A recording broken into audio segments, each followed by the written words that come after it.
Hello, welcome to Smash Hit Sports. I'm Cody, that's Nick, and college football was flipped on its head this weekend. I think we are in the craziest college football season we've seen since 2007. An unbelievable amount of teams in the playoff picture taking huge losses. But before we cover that, we'll cover our winners, losers, and dogs of the week. We're going to see which teams we think can actually win a national title, and then we'll do the full Week 12 preview. But before we get into it, make sure to like this video if you're watching on YouTube. It's a huge help to the podcast. And if you're listening to audio or on the YouTube, make sure you hit that subscribe button so you don't miss a thing. But Nick, we had so much shit happen this weekend. What do you want to talk about first? Because this is legitimately an insane weekend of college football. Yeah, going into the week, I think we both said that BYU Utah was the game of the week as far as like my excitement level of wanting to watch it. I'm sure the public doesn't necessarily agree with that, but I think that game ended up being, it lived up to the hype more than LSU Alabama did, more than even Georgia Ole Miss, right? Like Georgia kind of got spanked. So we need to talk about those games, but I do think that BYU Utah, there's controversy there as well. BYU just keeps getting away with it. They are following the same script as the Kansas City Chiefs, and I just don't know where I'm at with them. You know the script that they're following? They're following the same script as 2022 TCU. Yeah, that's the script that they're following. They honestly are. They just keep getting away with these weird-ass Big 12 games. But they're almost, I'm not going to lie, they're like, it's even crazier than that TCU season. Like, these are like 30 seconds left, like 99% chance of losing. TCU, I think, was in a lot of close ones, but BYU just keeps pulling away. It's them and Indiana, those are the two miracle stories of the year so far. And Indiana, in my opinion, is so much better, right? Like, they deserve way more praise. Yeah. But BYU just has some magic to them that I don't think you can deny. Yeah, I do think they were absolutely bailed out at the end of that game. Utah, they celebrated fully 3 times. Like, the fans were like, oh my God, we won. Yes. And then it was like, no, actually they called a timeout. You just didn't hear it, on whatever that 4th down. And they ran a full play, which is insane. 10 seconds into the play, oh, timeout. And then the next, play or whatever, hold barely a hold, easily could have let it go. Just so much. It's just crazy. So sucks for Utah, but this is the power of Joseph Smith, and he's clearly angry this year. It must be, because the end of that game was nuts. And I truly think, I'm not a huge believer in the conspiracy theories and the bullshit, but goddamn it, Big 12 refs.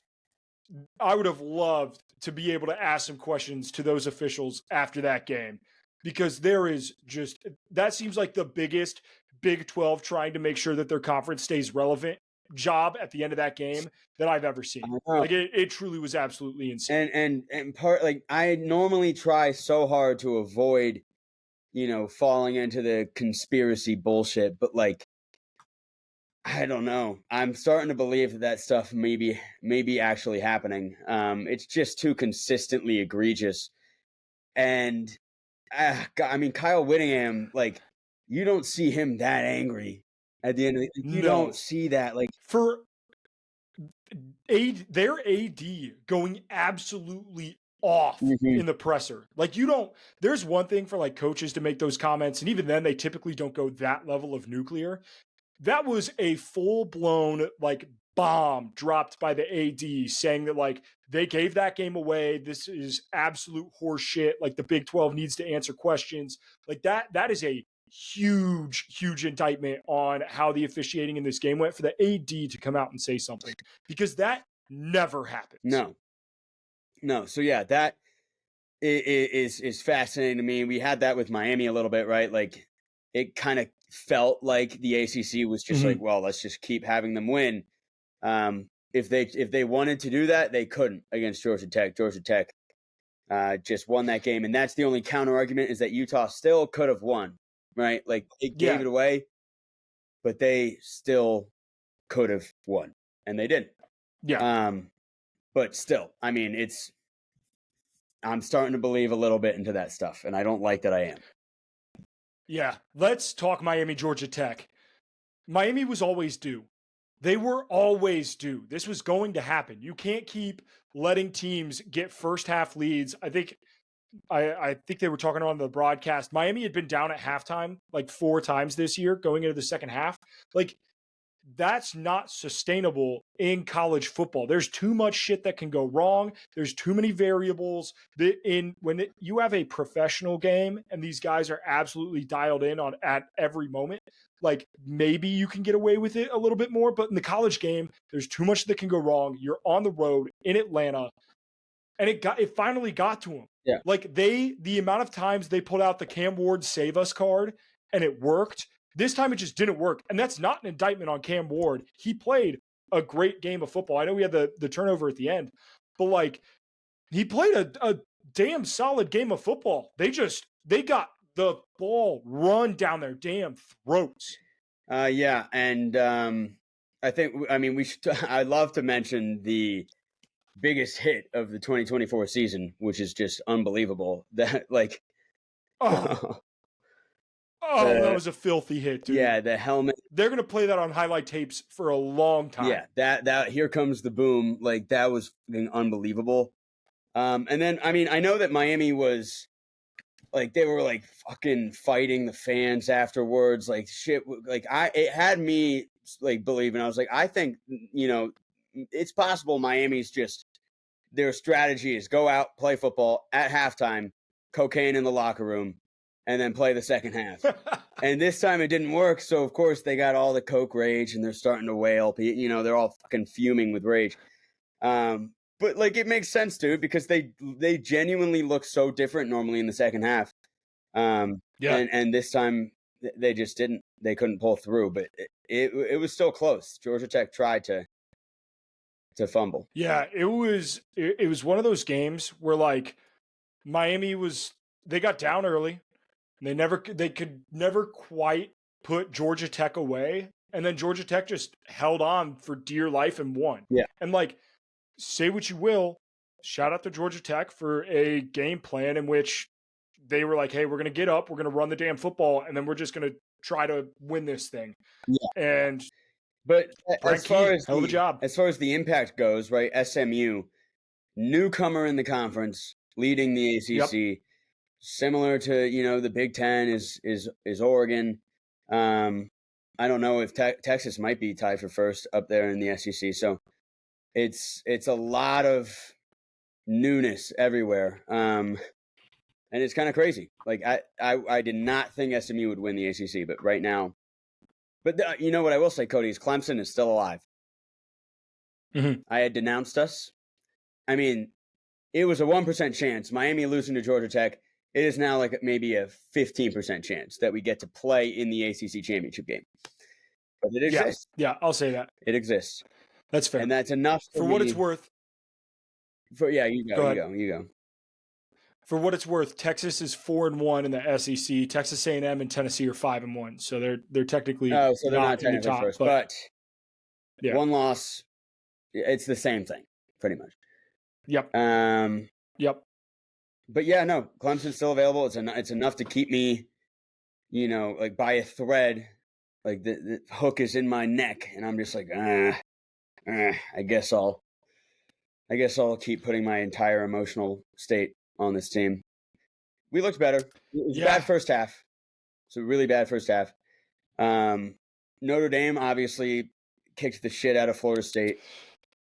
Any thoughts on that? That was so. I was at that game in a really weird environment because they did all the things that you do at a game for a huge night game top 10 matchup, except it was not that at all. Right. But they rolled out the red carpet. They had like DJ Cool come in and Bon Jovi and like also like celebs were came. It was a cool scene. And then like the worst game of football I think I've ever seen. Florida State legitimately put the worst product of football I have ever seen at a Division I level. It was that bad. I've watched so many Notre Dame games like in person in my life. This is the worst in-person performance I've ever seen. Florida State took their biggest loss in program history by 49 points. Everybody got fired. Everybody. Yeah, everybody got fired. Offensive coordinator, defensive coordinator, receivers coach. The other thing too with this game, Florida State led the time of possession. Yeah. They led the time of possession. They had the ball for 35 minutes. Notre Dame had it for 25, and they won by 49 points. It was absolutely insane. Like 52, the right? players, whatever it was. Yeah, 52-3. The players coming onto the field, it was the least inspired I've ever seen a Division I football team walk out on the field. They are defeated. They are lost. I think it is I think you got to get rid of Mike Norvell. I don't see what he can do to save the state that this program is in. It's so bad. It's fascinating because like you would think, right, in some other leagues you can kind of tank like this. There's benefits to it, but in college football, this is like a detrimental collapse of a program that we're witnessing with our own two eyes. And if the only reason they keep Mike Norvell is like, well, we need the transfer portal and he's our only hope to get that, then so be it. But this is a sport, like you have all these boosters and donor money and all this stuff that they don't like to see that go to waste, right? Like this is not like an investment for, this is like we're helping you succeed right now and you're 1-9. How do you get away with that? But as of right now, I feel like he might not get fired. Yeah, he needs to bring in a Hall of Fame level staff. Like that. That's the only way I think he can redeem of all time. Like he's got to do that. Like if Lincoln Riley gets fired at USC, he brings him in to be the offensive coordinator, and then he brings in somebody else to be the DC. Like I don't know. Back. And that's the level I think it would take to save this Florida State program because that was absolutely miserable. Speaking of just terrible performances, LSU at home, big game, Brian Kelly. I don't know why I doubted. I don't know why I doubted that big game Brian Kelly would show up because he absolutely did. We are now 3 seasons into this Brian Kelly coaching experience down in Baton Rouge. He's at best going to go 9-3 for the 3rd consecutive year. And the fans in my comments will say that, well, he doesn't have his guys in there yet, which isn't an excuse in today's day and age with the portal and how fast college football moves. I think this was the worst match ever made between college football head coach and college football program.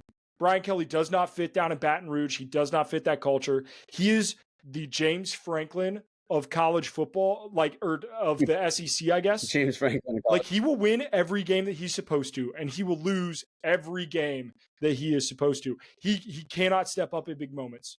I'm sorry. Outside of that almost win, you got to tip your cap one time. That's fair. But here's the deal. When you can't win big games, at Notre Dame, you go 10-2. That's not the case in the SEC. The SEC has more big games than what you have at Notre Dame because you play all of these conference rivals that are absolutely huge juggernaut type opponents. So good enough at Notre Dame is 10-2. That's not good enough at LSU because that's 9-3, potentially 8-4. Like, I don't know how long they're going to put up with this. I don't think Brian Kelly's on the hot seat. However, we are staring down the barrel of a gun in which Garrett Nussmeier goes to the draft and Kyron Lacey goes to the draft. And then we're sitting here in which LSU has to field a new quarterback, a new wide receiver. They have nothing on defense that scares me at all. Harold Perkins obviously not playing this year, but he's gone too, right? He's gone. Like, what are we going to do here, LSU? Because your schedule's not going to get any easier. Your team's not going to significant unless you bring in some otherworldly talent. But has Brian Kelly ever done that? Because that's always been Brian Kelly's biggest problem is that he can't recruit. So I don't see how this ever gets to a point where LSU is happy with the goods that they were purchased. You know what I'm saying? Like I don't think they ever get to that point. Yeah, and my only counter is that I'm sure, Coach O was getting that type of narrative talk Mhm. for a little bit as well, where it was just like, there's no way that the Coach O LSU team can ever, just actually win a national championship. And of course, they just had everything to come together perfectly. But that's, once in a blue moon type thing. He had Jaden Daniels, Malik Neighbors, Brian Thomas Jr., and a healthy Harold Perkins, and like so much talent. And he was like, what, 8-4? Maybe he was. I don't like. It was bad. So Coach O, within his first 3 years, won a New Year's Six Bowl. He won the Fiesta Bowl. Brian Kelly is going to go 3 years and not win a New Year's Six Bowl. Coach O won a New Year's Six Bowl in his first 3 years. Les Miles won a New Year's Six Bowl in his first 3 years. Nick Saban won a New Year's Six Bowl in his first 3 years. Brian Kelly has not done that. Coach O won a national title in year 4. I'm pretty sure that by year 4, Les Miles and Nick Saban had also won a national title within their first 4 years. Do we really think that Brian Kelly can win a national title within the next calendar year? And I don't think that's the case. No, definitely not. I'm curious, what was LSU's record year 1, 2, 3 under Coach O? Under Coach O, they went 6-2 in 2016. They went in conference, or I think he took over midseason. okay, maybe gotcha. That's why. 2017, 9-4. 2018, 10-3. Yeah. And then 2019, obviously 15-0 undefeated and national was champs. it 2018 when they won a New Year's Six Bowl? Yes, they won the Fiesta Bowl. So 9-3 got them to a New Year's Six Bowl. Like it is, but like it's worth at least noting that. That's fair. Like this year that won't happen. He wasn't going 10-2 with these LSU teams until that natty season. He had Joe Burrow the year before, and again, yeah, it didn't look like LSU was trending towards a national championship, and then they just exploded. And obviously they had Burrow, Jefferson, and Jamar Chase, but Brian Kelly had Jaden Daniels, Malik Neighbors, Brian Thomas, and he couldn't do jack shit near that. So yeah, I feel bad. Stuttered my ass off there. I feel bad for LSU fans, truthfully, because they believed so hard, and I don't know if they have that belief anymore, which is exactly where I was in the Brian Kelly era at Notre Dame. But it took me like 10 years to get there, whereas they are getting there much quicker than I am. It's fascinating. The Clemson LSU game to start next year is kind of, it might be like whose program is going where, like the game, like it's a battle of like, is this coach, I don't know how to word what you would title the game as, but you know what I mean? Like Clemson obviously not trending in the right direction right now, and then LSU's the same way. So that's a fascinating one. Well, and that could have been the case too this year with Brian Kelly and Lincoln Riley, but Lincoln Riley won that game. They're still bad, season. Yeah. Yep. All right. Ole Miss, Georgia. Carson Beck's bad. He's just bad. That's my takeaway. That fair. Oh, also, we didn't talk about Alabama enough. Hell of a game. Yeah. A hell of a game played by Alabama. Kalen DeBoer showed up. That team was prepared. They were ready to play. They did exactly what they needed to do to dismantle that LSU defense. So props to Alabama. And their season is very much still alive. And they let Jalen Milroe, be Jalen Milroe, right? So yeah. So shout out to them. But yeah, Carson Beck was not good. Carson Beck was very bad. On the other side of this, Lane Kiffin finally did the thing that he couldn't do, and that was beat Georgia and get the monkey off his back, like win one of these. He needed a signature win. Mm-hmm. And you could say maybe that was against LSU last season, but I think this year, beating Georgia the way that they did too, they didn't put up 65 points. They played phenomenal defense. Oh, God. They went in. They were around. That was just mentally, they were ready. They were so unbelievably ready. And it's also the reason that they went out and they got the guys that they did in the transfer portal. I'm not a fan of building your entire roster around the transfer portal, but Lane Kiffin looked at his team in 2023 and said, hey, we have to get better up front. And they went and got better up front. And this is this is why. So you can win games like this. I mean, Ole Miss looked good. Jackson Dart looked good. And Georgia, like I think they could still win the SEC, but I don't have a ton of faith in. You think they can win the SEC? Product. I think they could, like, on the off chance that they got into the SEC title game, which sure. At 2 losses, I don't. Sure. But like, yeah. If they were in the game, yeah, they could win the game. Sure. Yeah. Like, could they beat any team in the SEC? Yes. I don't think they're going to make it to the game, though. I think this was you're not going to make it to the game. Especially because Ole Miss now has the tiebreaker and also has two conference losses, right? So, Yep. But yeah, I really think the biggest takeaway for me is that Carson Beck has just not delivered in any sense, really, this year. I mean, outside of that second half versus Clemson and I guess the second half versus Alabama, he's just been bad. He's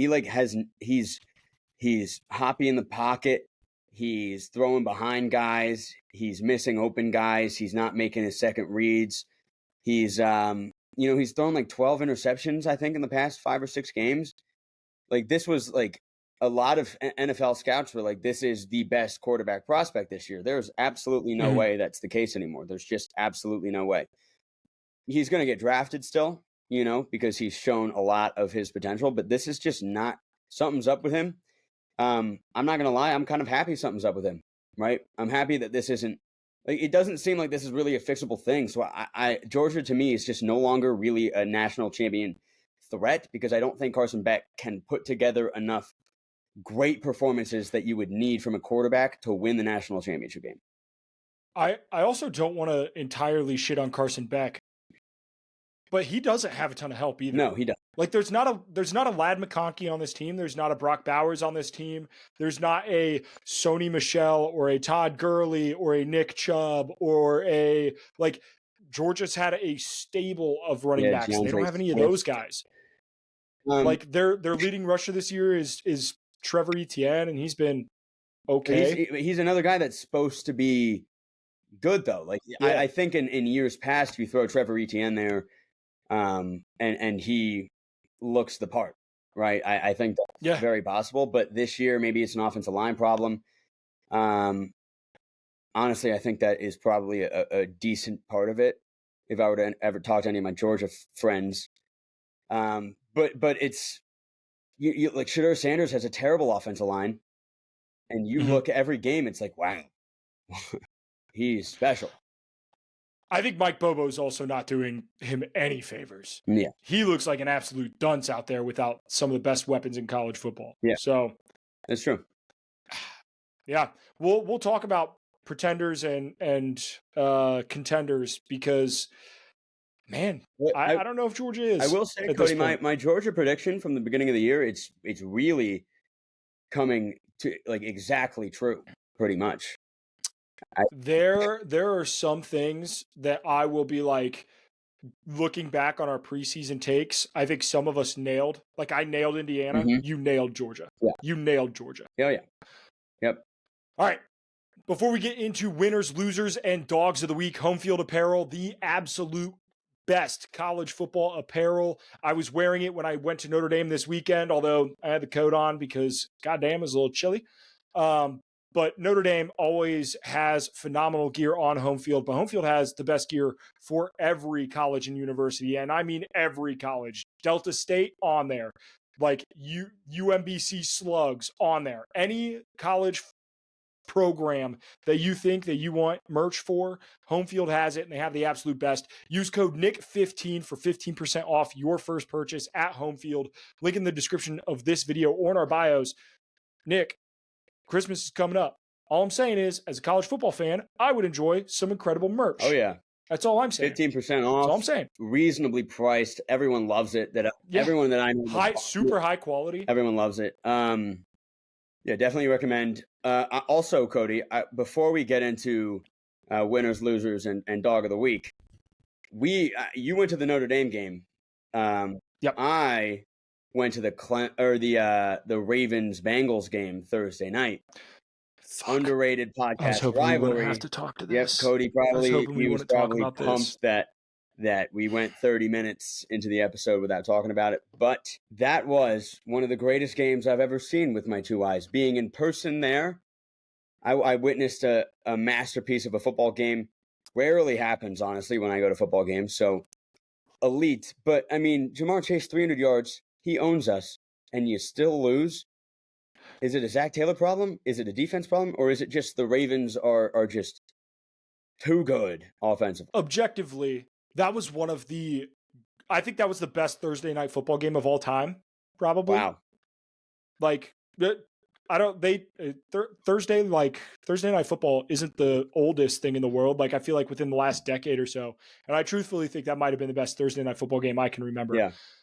That being said, fuck, that hurt me. Yeah. I think it is number one, I think it's a Zach Taylor problem. In games decided by 3 points or less, I think he's like 7-23. Mm-hmm. In games decided by 3 points or less. So I think it might be 7-23-1, actually. I think he does have a tie in there. Gross. It's also the defense. It's the way that this roster is constructed. They continually just let good defensive players walk. They let DJ Reader walk last year, who was arguably our best defensive player. They let Jesse Bates walk the year before. Like, when you continually let your best defenders walk, your defense is going to become not good, is what it is. Trey Hendrickson leads the NFL in sacks this year. Jamar Chase leads the NFL in receiving. And Joe Burrow is putting up arguably like MVP caliber numbers. He looks unbelievable. And yet here we are. Joe Burrow threw for 400 yards and close to 400 yards and 4 touchdowns and lost. Jared Goff threw for 5 interceptions and won that football game. I mean, that's just the stark comparison between what good coaching and good leadership is and poor coaching and poor leadership. No, it is. It's interesting. I do think you guys are very bad when it comes to crunch time. Like, it's a thing. That play against the Chiefs was a massive blunder. Against the Ravens, you just ran the ball out, then missed a field goal and allowed the Ravens to go win that game. And then that 2-point conversion, I will say the refs botched the hell out of that. We mauled every play, but like, I mean, it almost has me thinking that John Harbaugh like saw like a press release or something that was like, hey, like, they're not going to really call shit on 2-point conversions. Like, you can get away with a lot more. He was like, go fucking hit them. Right. Cause we were grabbing everyone, face masks everywhere. The rest didn't call it, but throughout the game, there was some, a lot of. Yeah. You can't let up that 60-yard touchdown down the sideline in a completely blown coverage to Tylan Wallace. Like, there are plenty of times where that game could have been put away and it wasn't. Right. But then on the Ravens side, like, first play after going up 28-21 and Jamar Chase 80-yard touchdown, wide open, untouched. Like, what the hell? That was on my side of the end zone. I was just speechless. But yeah, I wasn't really like truly in my panicked state of being a fan until that 2-point conversion. Just because that's just very Ravens to let you score there. But we got lucky. It was just a really good game. I will say, I love the call going for 2 there. I love the call going for 2. Oh yeah, the Ravens offense was unstoppable at that point. Yeah, there were 3 games the weekend before where the away team tied the game, went to overtime, never touched the fucking football again, and lost. We were the away team going into overtime. Fuck that. I'm so glad that we did not allow a coin flip to decide our fate. Because I can tell you this right now. Our defense was not stopping Lamar Jackson. Mm-hmm. It just wasn't going to happen. So if we lost that coin flip, we lose that game. But the same goes for the Ravens, right? If we lost that coin flip, I'm almost certain you guys would have scored as well. Like, our defense played horrible. But it was just like, hey, score from your 2 yards out, put it in the end zone. You probably actually have like a 55% chance. The analytics are on your side. And yeah, I mean, we mauled you, but like, whatever, you lost. And hey, play better. Fuck. Yeah, like yeah. All right, whatever. I hated every second of that. I just want you to know. I loved it. That reliving that really riveting conversation. Terrible. I'm glad you brought it up. Fuck. I'm glad you brought a fuck you. I didn't bring that up, you piece of shit. I'm glad you brought that up. You 100% made sure that we talked about that. Absolutely not. I didn't mention it at all. That was all Cody. Play the Fuck clip back. you. Yeah. But that being said, Bengals still one spot out of the wild Yeah. card because the AFC is Wide open. maybe potentially dog shit. Top So heavy. yeah, I think we'll have this conversation at the end of the football season. But I think the NFL, I think college football is having an unbelievable year, and I think the NFL is having a down season. Truthfully, like there's a lot of bad football Oh yeah. being played. Oh my God. That afternoon slate was There's awful. There's a Awful. lot. Yeah, there's a lot of defensive coordinators that are just in their bag, and a lot of offensive coordinators that don't know how to stop it. And I think that just week in, week out, you have unfortunate matchups where it's like, oh, bummer. This is, a defensive weapon coaching wise going up against someone who doesn't know what they're doing. Even though these teams look even, the spread's like 1, this game's not going to be close, right? But, it's unfortunate. But we do have the potential for having some really good games like the Ravens and the Bengals. Like it's not all for naught. It's still the NFL. There's going to be good football. Somewhere. It's going to happen. Yep. Let's get to winners, losers, and dogs of the week, Nick. And we'll start with you. Who is your winner of the week? Yeah, I'll say Travis Hunter is my winner of the week because he is now the Heisman favorite. Ashton Genty, while Ashton Genty is still, he's still him, right? He's still doing his thing. Yeah. But every week that yards per carry average is dropping down. They're giving him the ball 40 times. You're not seeing these breakaway runs because teams are starting to realize that there might be a method to stopping Boise State. I mean, they didn't beat Nevada by much. That game was pretty close, and that's a not great Nevada team. So concerns for Boise State. And then Cam Ward obviously loses in Miami. So as long as if Colorado keeps winning, I think Travis Hunter is the winner of the week, especially right now. I don't hate that take.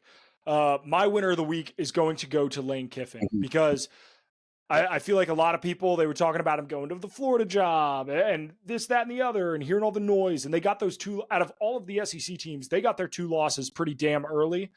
And for them to shut up the haters and win a huge, huge, huge game, I think they now control their own destiny to get into the college football playoff. Just a massive, massive win for Lane Kiffin this weekend. I don't think that can be understated at all. Real quick, because you said they had their 2 losses early, obviously, right? But you said Texas A&M and Tennessee are at the top of the SEC standings, right? Yes. Yep. I mean, can you imagine if that was the SEC championship game? Like, can you really like? That would be. It'd be weird. It'd be weird. I don't know if it'd be so weird if, like, Texas and Alabama and Ole Miss and Georgia and like a bunch of these teams are still absolutely playoff, like, and then we're like looking at like, oh, it's A&M Tennessee, like that would that wouldn't even be the best game of the weekend really, and you're expecting the SEC to be Texas Georgia or something like that. So that's weird, but we'll see in that regard. All right. Well, I'll go to my loser of the week. My loser of the week, and this guy's a freaking loser, but I'm going to say the whole team as a whole, Oklahoma, just for the way they lost, is just it's like a so bad. Plant the flag, like you are now officially an embarrassment. And Jackson Arnold's such a fucking bozo. Like I think that guy's got an 80 IQ. I've said it like 3 times this year on the pod that his like you want to call it bad luck, but you're fumbling the ball backwards with 30 seconds left in a tie game. No one else in the that just doesn't happen. Of course, Jackson Arnold does that. I don't care that if he played well in spots. Missouri Brady Cook didn't play. Like, it was their backup quarterback. You had that game won with like 2 minutes left on a fumble 6, and then you let them score 14 points in the final 2 minutes. Now you're 5-5. Schedule's not easy, man. Schedule is not freaking easy. And somehow, like, Missouri does not deserve to be where they are. Like, they aren't good. but you lost to No. them, and you might not make a bowl game, and it's just like disgusting. They should be ashamed. And I that was one of my bad takes. I thought I was a believer in Jackson Arnold, and obviously Brent Venables in that defense, and it's just bad. Yep. I agree with you. There were a lot of like Drew Pine led that game in passing with 143 yards. Mm-hmm. Gross. Yeah, Jackson Arnold. He's so bad. Yeah. There were a lot of teams that I thought could be like the loser of the week this week. Oklahoma State losing to TCU, like, God, they're awful. They don't have a conference win yet. Syracuse losing to Boston College, like they absolutely should not have lost to Boston College, and yet here they falling are off a cliff. Yeah, which I feel bad because Kyle McCord played one a hell of a game, Mm-hmm. but my loser of the week, it's got to go to Iowa State. You were undefeated 2 weeks ago. You were undefeated. You had everything in front of you. There was nothing stopping you from winning the Big 12. And you go and you absolutely shit the bed against Kansas. Like that, to suffer that type of loss in back-to-back weeks, now you are completely out of the top 25. You are out of the college football playoff race. You have no shot. Like it's truly and now you have to go, you play Farmageddon at the end of the year against Kansas State. Like you're in a bad spot. Iowa State, you went from potentially an undefeated college football playoff run to 9-3, like not even a shot at the Big 12 championship. Brutal fall off. Iowa State is my loser of the week. Yeah, and this is where, like obviously I was wrong about Oklahoma. I was wrong about Syracuse. They've fallen off, but Iowa State finally has proven me right that I was saying they're the biggest frauds in the top 25 for week in, week out. I'm like, how on in God's green earth are they up there? This team is not good. I am by no means have to me, every time I watch them, I was like, this is a 7-win team. And I think they've just gotten lucky here and there. They finished 9-3, good for you. But they finally showed their true colors. I took Kansas this week. I had a good week. We'll get to our picks. But yeah, I mean, not surprising at all to me. But it is a very valid pick for loser of the week because they were looking good. Yep. My dog of the week, I'm going to say it real close to your winner of the week, but my dog of the week is Shedeur Sanders. Somehow, some way, I think he is quietly having a really phenomenal season. Dude, he's so good. Like people are talking about Travis Hunter for the Heisman and all this stuff, but like Shedeur Sanders, week in, week out, puts up absolute numbers. And this week, no exception, has almost 300 yards. Did he have 3 touchdowns, no interceptions, like just 3 sacks, but like 2 of them were like coming towards the line of scrimmage. Basically not a sack at all. He's going to get sacked because his line's terrible. It's just going to happen, but yeah. Yeah. But he was 30 for 43 passing, almost 70%. Like this Texas Tech team was live. They just beat Iowa State last weekend. Like this is a good Texas Tech team. And he just put it away with no doubt. No doubt. So Shedeur Sanders, my dog of the week. Yeah. I mean, listen, like from day one of this season, I watched him against North Dakota State or whoever they played. Mm-hmm. It was like this is the best quarterback in college football right now. Like he should be the 1-1. And now the Giants are picking first in the draft as of today, and I think they would pick Shedeur Sanders. I really do. And a lot of people that listen to the pod and follow us on our socials, would DM me. I would post stories about like Shedeur Sanders is literally him. Watch the film. People are like, no, he's not, blah, blah, blah, blah, blah. But now flying under the radar, which is crazy to me. We've been saying it. Colorado, the media presence around that team is just kind of fallen, trickled down, domino down. And so now he's just doing all of this without anyone really even talking about it that much. And so like you can tell this isn't an ego thing. This isn't like, oh, love the spotlight. Like the spotlight's barely on him right now. And he's just going on and putting on a fucking show, and Colorado is going to be ranked in the top 20. Yeah, tip your cap. He's awesome. Nick, who is your dog of the week? My dog of the week, I am So I'm going to say I want to talk about this game. So my dog of the week is True Edwards, who is a Louisiana Tech wide receiver who had one of the crazier catches I've seen this season. It was just like a slant route that he caught it basically like on his back. Like on a slant, you can close your eyes and picture it. The ball's behind you, and you have to like reach back. It's like 3 yards past you. You catch it, and then you turn all the way back around, and then he ran 86 yards for a touchdown. That was one of the crazier plays I've seen. So dog in that sense, but I also want to talk about Jack State versus Louisiana Tech. I don't know if you probably don't know about this game. I see that it went to overtime, but I was not able to watch this one because I was at the game at that point. Yeah, I mean, I didn't watch it either. I watched just like the highlights of it because it was like, oh, this is the craziest ending in college football this year. It was nuts, dude. Hail Mary at the end of the game by Jacksonville State, down 6. And it like complete, like 60-yard Hail Mary falls into the lap of whoever caught it. Extra point wins the game, and they missed the extra point, and it went to overtime. That's so college football. It's so college football, and it was so back and forth with crazy plays the whole time, and then overtime was crazy. But like, yeah, watching that happen live or on the highlights, I had no idea what was happening. I was standing up watching highlights, so I wanted to touch on that game. And shout out True Edwards because that catch needs to be talked about. Yeah. He also had himself an absolute day, 6 for 142 and 2 touchdowns. So yeah, he's a beast. Dog. True Edwards, which that might make the all-name team. True Edwards. The truth.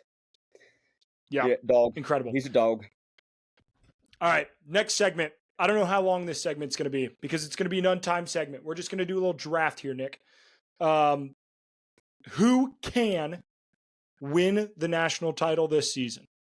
Not who will, but who can win the national title. And I'm interested to see, I don't want this to be like a draft per se, like me against you, but I just want to see how many teams we get to.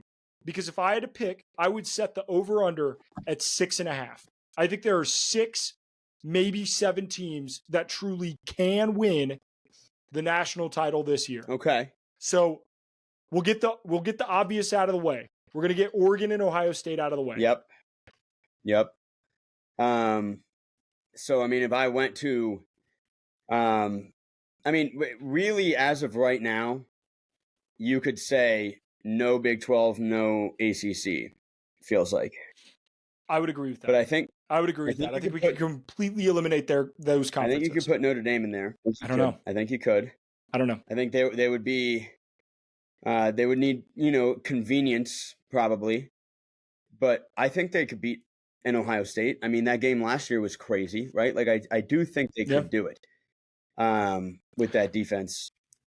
We'll put Notre Dame. The defense does have me believing a little bit, so I'll put Notre Dame on there. And then as far as the SEC goes, it's whether or not you want to pick, a conservative grouping, or do you want to, put 6 teams in there, right? Do you want to put Alabama, Texas, Georgia, Tennessee, Ole Miss, like, or is it just a couple of those? So I'm going to say this right now. I'm going to put Texas in. I don't want to put Tennessee in.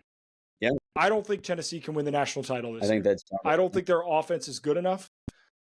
And I have concerns. I think that. So scrolling down the list of SEC teams, Alabama.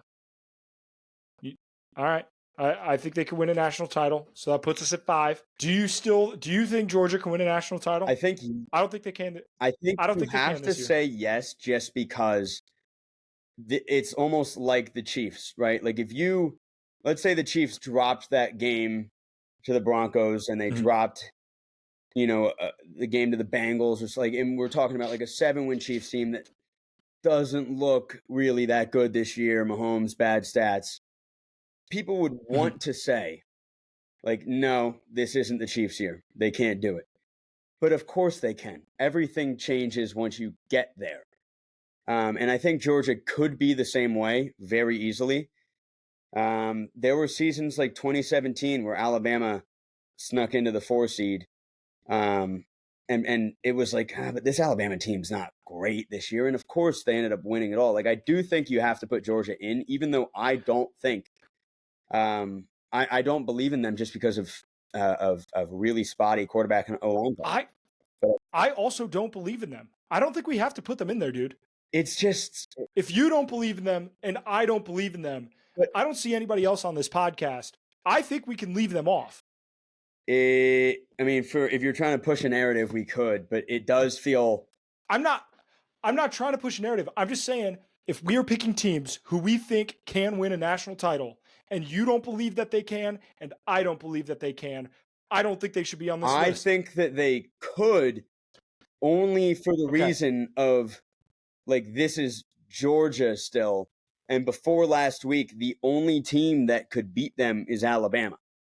For 4 years in a row, they beat everyone. And I still think this Georgia team has that vibe around them that they just beat the fuck out of teams that haven't seen them before. You know, like if they played BYU and then Indiana and then, you know, a Big Ten team, and they don't have to play any SEC competition, I think they could win. Yes, I do.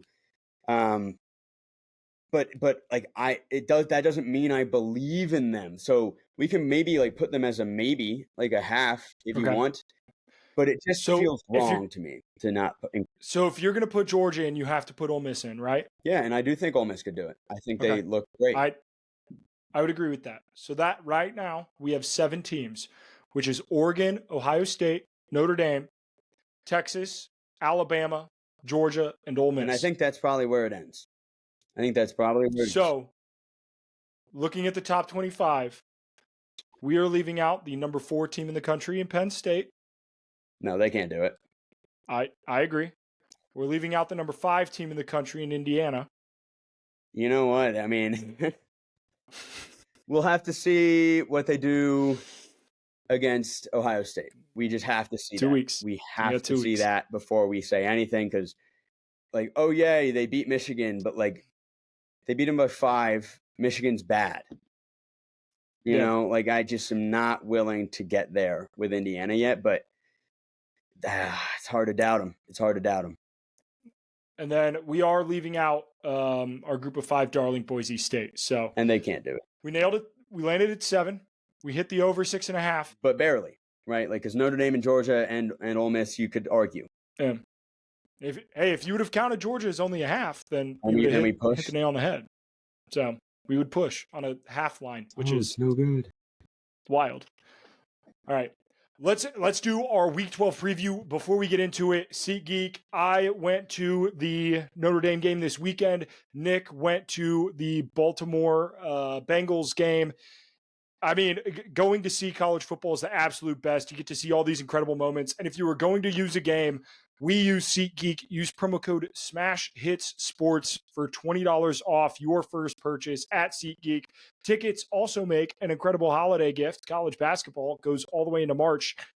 Go check out a game. Go see your favorite team play. So, going into the game previews, I went 6-6 this weekend. I think I got a little too frisky with it.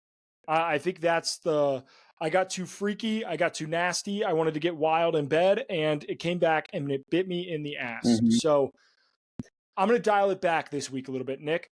I'm going to dial it back this week. I'm going to let you make the mistakes, right? I'm going to play a shell defense. I'm going to bring everybody in. I'm going to make you make some turnovers. So little quarters, D.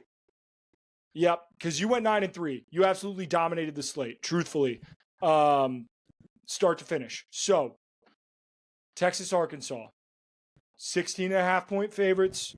I know it's in Arkansas, but I'm going to take Texas. We're going to keep it simple. Give me the Longhorns. Yeah, I'm taking Texas as well. That spread's 16.5. Arkansas is frisky. They're frisky enough where I think people are going to love, their spread and all that, and whatever. No thanks. That's totally fine. Tulane at Navy. Navy is a 6.5-point underdog. They've played really well this season. However, in the last couple of weeks, they lost to Rice. They lost to Army. But Tulane, not Army. Navy. Notre Dame. They lost to Notre Dame and they lost The to Rice loss Rice. was concerning, but they destroyed the spread against South Florida. I think Mhm. they found themselves out a little bit. They've come back to their own, and they're at home. So I'm going to go Navy. Tulane also feels like I haven't necessarily been, attached to what's going on. It surprised me that they entered the top 25. I wasn't expecting that. I obviously remember they should have beat Kansas State earlier in the season, but Kansas State not what we really thought they were going to be. So I like Navy here at plus 6.5. I like them. Yeah, Tulane's offense has been better than I thought it would be this year. They've looked pretty good. They also they kept it pretty damn close with Oklahoma too. So those are their two losses, Kansas State and Oklahoma. They're undefeated in the conference. I'm going to take Tulane here. Give me the green wave, which all-time logo. Mm-hmm. Michigan State at Illinois, which Yeah. I had a tweet this week, or I had a tweet earlier today. We have, I think it's 7, maybe. I think it might be less than that. Ranked matchups the rest of the year, and that's it.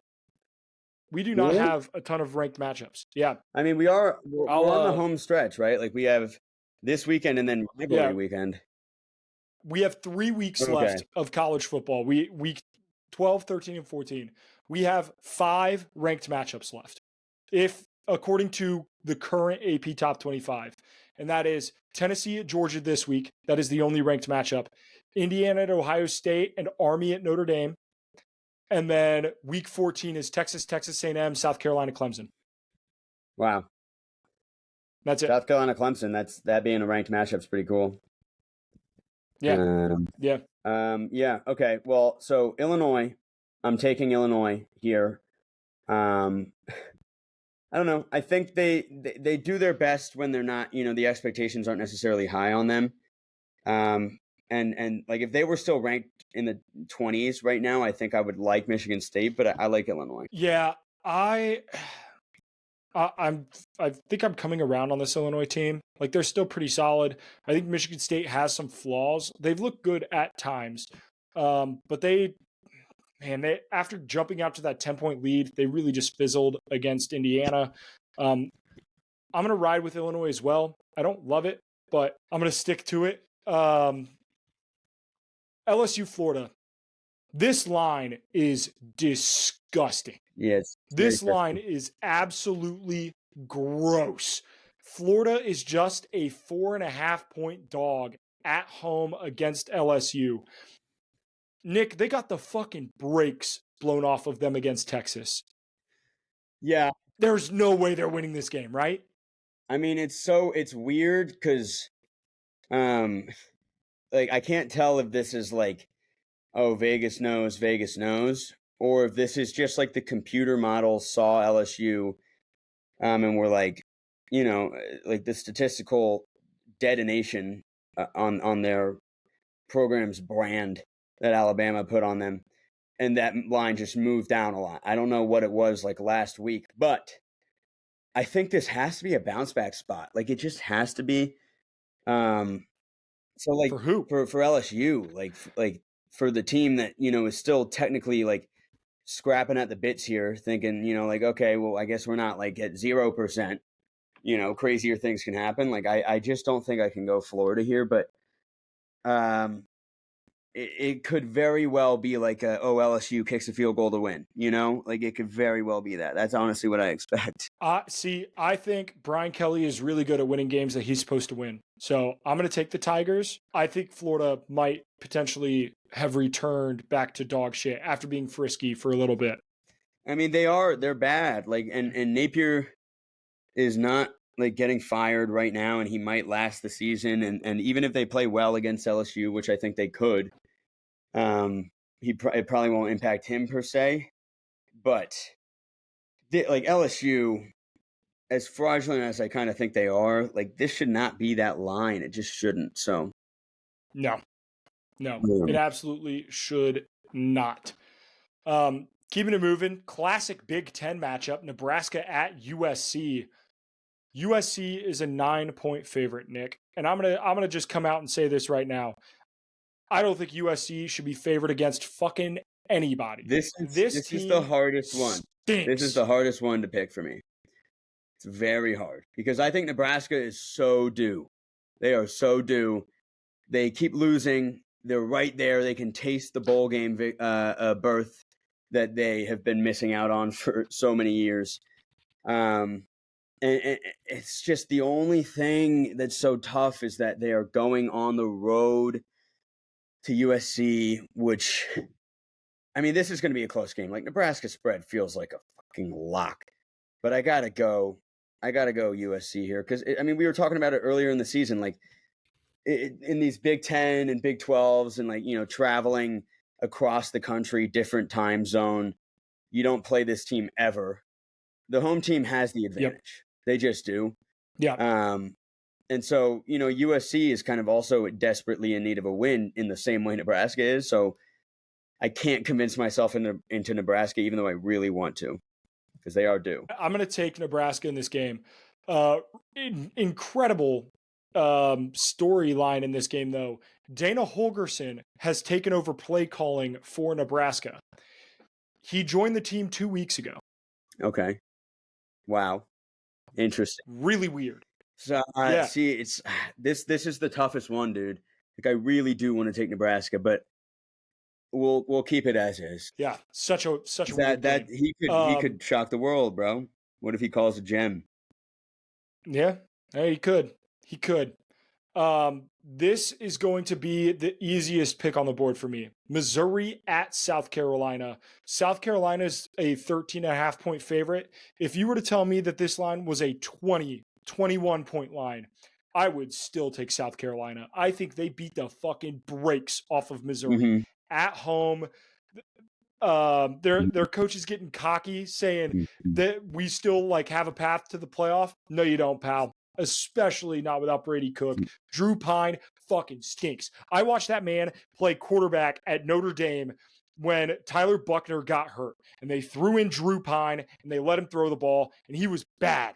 But for some reason, he got real upset when they decided that they should go into the portal and grab Sam Hartman. So he left for Arizona State. Guess what? He wasn't good there either. And now he's at Missouri.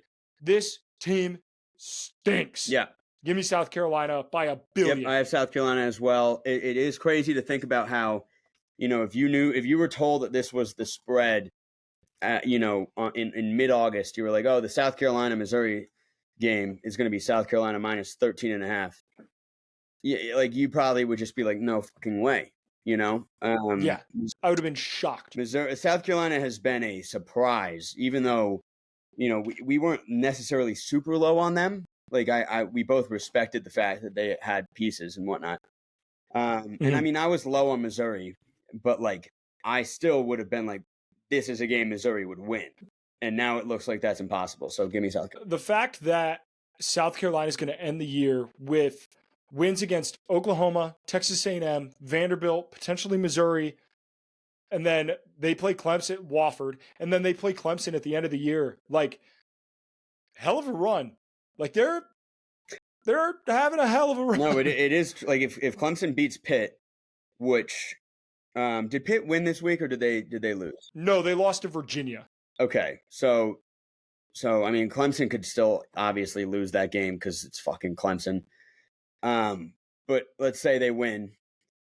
Like, I think we could have like a top 15 Clemson South Carolina matchup. You know? Yeah. Where it's like, whoa. Which would be sick. You know, like, winner of this game has like a glimmer of hope at the CFP. They have winner of this game is the first team out. Yeah, like they at least like are going to be sitting on the edge of their seats. It is a bubble game. Like, we have bubble games in college football now, and that game is going to be a bubble game. Love it.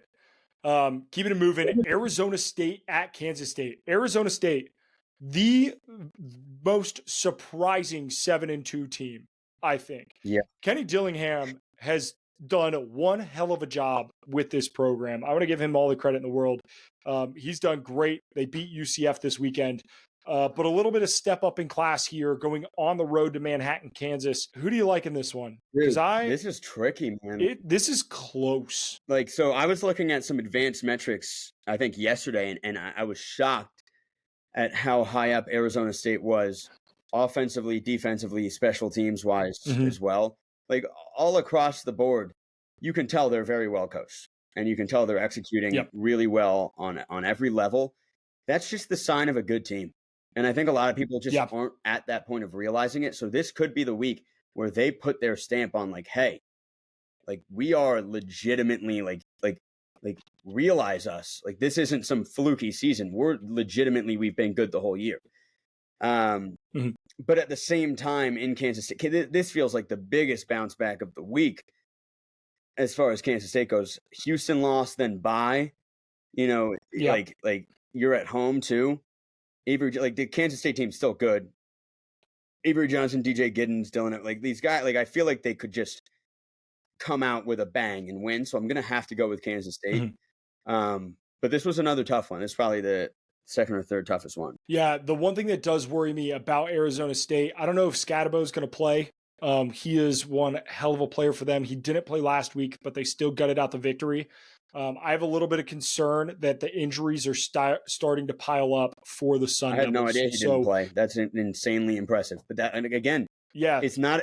They're not willing, or they're not winning because of talent. They're winning because they're really, really well coached. They're executing regardless of who's in the game. So, even in a loss, like Arizona State tip your freaking cap. What a year they've had. Yep. I agree. I'm also going to take Kansas but this State. Next one, here we go. Nick, early in the season, I believe, and you can correct me if I'm wrong, preseason, that you had Oregon losing some interesting games. And I'm correct me if I'm wrong, I thought this game was on the list. And night kickoff, 7:30 p.m., Wisconsin, jump around. They're going to be drunk. I like it. I'm starting to see the picture. I like it. Cody. I'm starting to see the picture. I feel crazy, but I freaking like it. I don't know what's inside of me right now, but I saw this on the show sheet. I was like, oh my God, Wisconsin at home. You know, we've seen Oregon in some of these spots, like against Boise State, against Illinois, like against some teams that were getting a lot of respect from the media, and they were getting like 25-point spreads. And this spread is 14. So clearly Vegas thinks that this is at least competitive. And that's all I really need to know, because Oregon hasn't really done anything to prove that they shouldn't be favored by a lot. But I've seen enough from Wisconsin offensively for me to think that at night, you know, they could shock the world here. They could absolutely coming off a bye. They could put a freaking thorn in the side of everything. I'm gonna put my balls on this. Easily the riskiest pick of the week for me. I mean, by far and away. Oh yeah, 14.5-point dog. This is a like a Texas Tech legacy game. Yeah, truthfully, exactly. I could match you with that Texas Tech over Iowa State, but this feels like this would be bigger.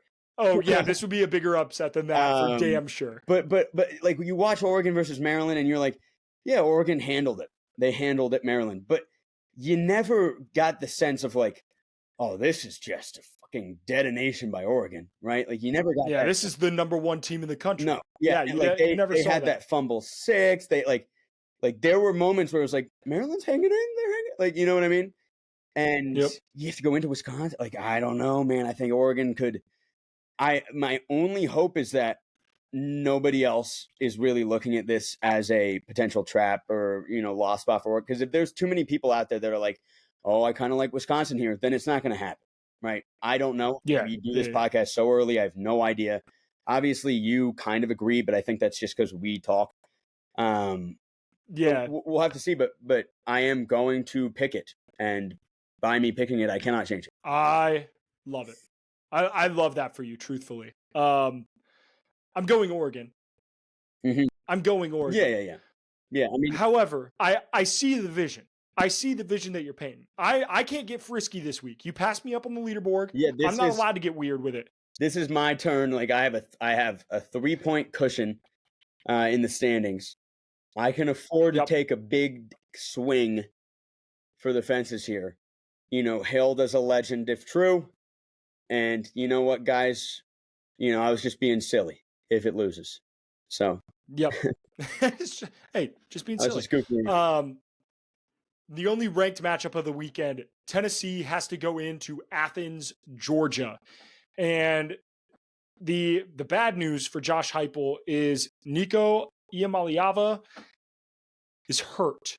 The question is he going to play? So for what it's worth, I am looking at knoxnews.com, which a hilarious website name. Josh Heupel said he expects quarterback Nico Iamaleava to be able to play in the Georgia game on Saturday. Said he had a good day. He'll be in great shape. But you guys monitor the media report. But we certainly feel like he is in a good spot. So I wanted to make sure that we got an update on that. So as far as I'm concerned, I'm going to pick this game as if Nico is playing. So we have Georgia. Do you kick the hurt dog while they're down? Or do we go with the Volunteers here? I mean, I'm going Georgia. I think enough people watched that game against Ole Miss and saw how vulnerable they really are that this feels like an obvious bounce back for Georgia, right? And so a worry is that, what if everyone and their mother is like, well, obviously Georgia's going to win this one. That would be bad. But I think enough people are probably just like, they picked Georgia against Ole Miss. They're fed up. They think this Georgia team's fraudulent. They saw Tennessee beat Alabama. They're like, you know what? Yeah, Tennessee could do it. I don't think that's the case, especially without Nico. This feels like a true bounce back, and I have to ride with that. So, Nick, I can't go chalk with every pick. I can't do it. It goes against every fiber of my being, and I have to go with my gut here. Ole Miss, their defensive line was the difference in that game against Georgia. You know who's got a really fucking good defensive line? I got James Pierce. Tennessee Volunteers. Yeah. James Pierce. I think that in a 7:30 night road game, we have a chance for James Pierce to show why preseason he was a potential number 1 overall draft pick. I think he shows up in a big way. I'm going to take the Tennessee Volunteers here. Which would be crazy. So, I mean, that would pretty much solidify Tennessee playing in the SEC championship if they beat Georgia this weekend. And it would also kick Georgia damn near to the curb, giving them 3 losses. It would, and that's just something that I can't picture. I see the single game vision. I see why you're picking this, but I just can't close my eyes and be like, next week we're talking Georgia's eliminated and Tennessee is like a lock for the SEC championship. They could win the SEC. It like doesn't add up enough for me to be able to do that, but I definitely see the possibility. Fair enough. Cincinnati at Iowa State. Can Iowa State bounce back, or is this a nasty natty game? If this game was at home for Cincinnati, I would feel a lot more comfortable picking them. However, it's not. And this game, the 9 line is what's so weird to me. Like, is Iowa State really 9 points better than Cincinnati? Like, Cincinnati's not a bad football team. Yeah, I mean, I'm going to go Iowa State. I feel pretty confident about Iowa State this week. Like, I don't think you need to overthink. Like, there's just no way, right? Like, I mean, I think they're one of the biggest frauds out there. But Kansas, that was one of those games last week where I was like, oh, I love Kansas here. I love it. And I have no reason to love that was a trap it. I have game no reason to love it, but I love it. But Cincinnati, Iowa State, you look at it on the board, and you're just like, yeah, I mean, Iowa State's going to win. It's just one of those. So yeah, I'm going to go Iowa State as well. But this game, 9 is such a weird line, man. Such a weird line. Last game of the night. Nick, can they do it again? Can they do it again? Kansas, who has been maybe one of the most roller coaster teams of the entire season, losing to Illinois early. Like, they started out so unbelievably slow, but then they've bounced back. They've gotten a couple nice wins under their belt. Like, Kansas, not a terrible team. Yeah. At BYU. At night, Lavelle Edwards Stadium, 10:15 kickoff. Kansas is probably going to do it. They're probably going to do it BYU is having it. They're like Miami right now, Cody, where it's like stop doubting us. We're undefeated. We keep winning. Like I don't care how we win, we keep freaking winning. But it's like, dude, if this is how you're gonna do it, that loss is coming.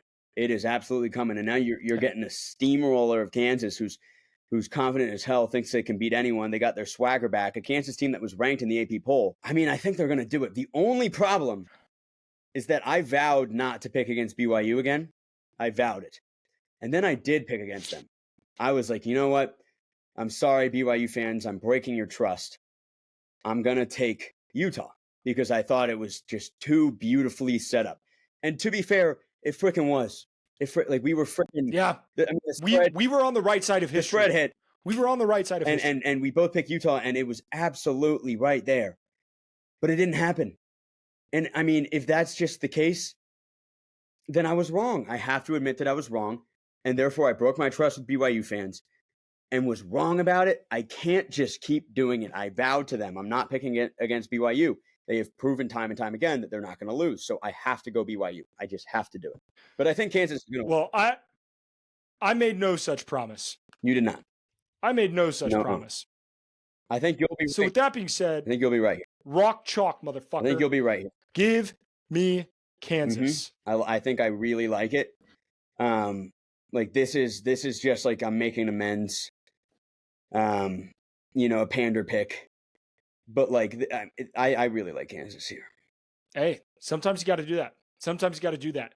That being said, that wraps up the show. Thank you guys for listening this far. If you have, if not, well, I guess you're not listening to this anyway. So we appreciate you. The best way to help this podcast, be a friend, tell a friend, share this, share this with your mom. It's around the holidays. She would love to hear from you. Send this podcast to your mom. But that being said, comment who you think is going to be the biggest upset of the week. I'll argue with you in the comments, but we will see you in the next one. Adios.